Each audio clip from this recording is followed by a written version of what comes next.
Welcome to Viewpoints. Today with us we have Mr. Bradley Emerson, the Regional Director for the Middle East, South Asia and North Africa of the Chartered Institute of Management Accountants. Now, Mr. Emerson, what is your opinion of the current education system in Sri Lanka and how does CIMA contribute to it? I would look at it in two different sort of perspectives.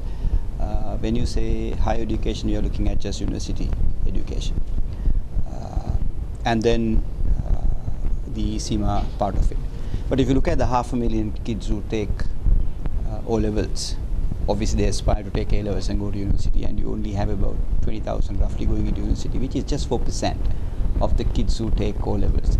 So when you say what is my view of higher education, you're talking about what is your view about the 4% of the kids who would go into university, or do we want to look at what happens to 96% of the kids who come into A-level, don't qualify, but then they predominantly wanted to get into. That's a talent that is, in my view, we need to be focusing on.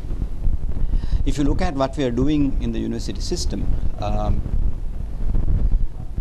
we work very closely with the Ministry of Higher Education, and some of the things that we have recently done is to ensure that CIMA is taught parallelly to the university undergraduates. And this is not something that is unique or peculiar to Sri Lanka. We are doing this in almost the South Asian region.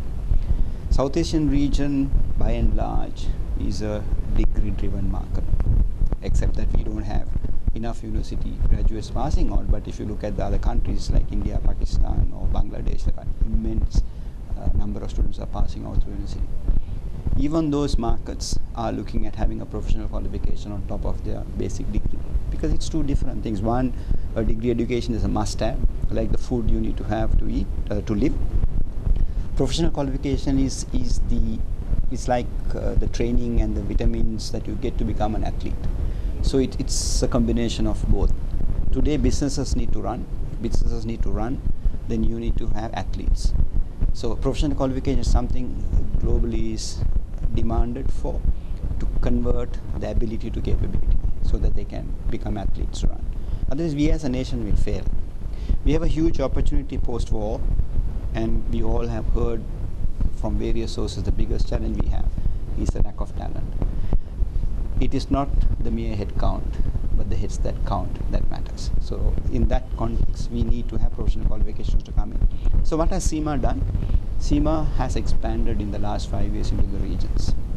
And we have been averaging around 2,800 prior to 2007. Now we have reached an average of about 4,000 a year into recruitment. But the good part of it is a good 35–40% is coming from outstation. Kandy district, Mathura Gaul, Jaffna Batticaloa, we are getting students coming in. So which means we are giving them skills that will make them more employable. Despite our growth, we still have a demand for our students, and we have about 98% acceptance. So what has CIMA done? CIMA has sort of come in as a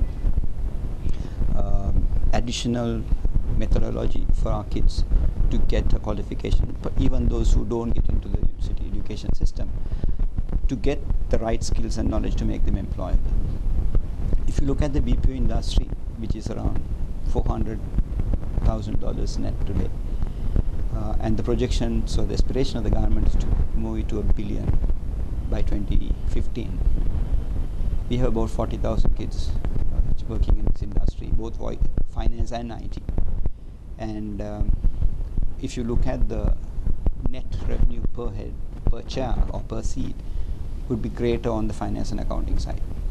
So on a simple calculation, if 40,000 people are giving you 400,000 revenue net, to hit $1 billion you need another 60,000 jobs on a very simple arithmetic. So where's it going to come from? So this is where you need to start moving the education system going, and education system per se need to be in par with what is happening in the other market, because when we pass out our graduates, they need to be competitive or parallel to the graduates who are passing out in the other regions. So your curriculums, the delivery need to be identical or competitive so that our graduates are in par with the graduates who are passing out. The reports of the World Bank predict that more than 50% of the world's population will have secondary education. Not just secondary education, but the education that is right for 2030.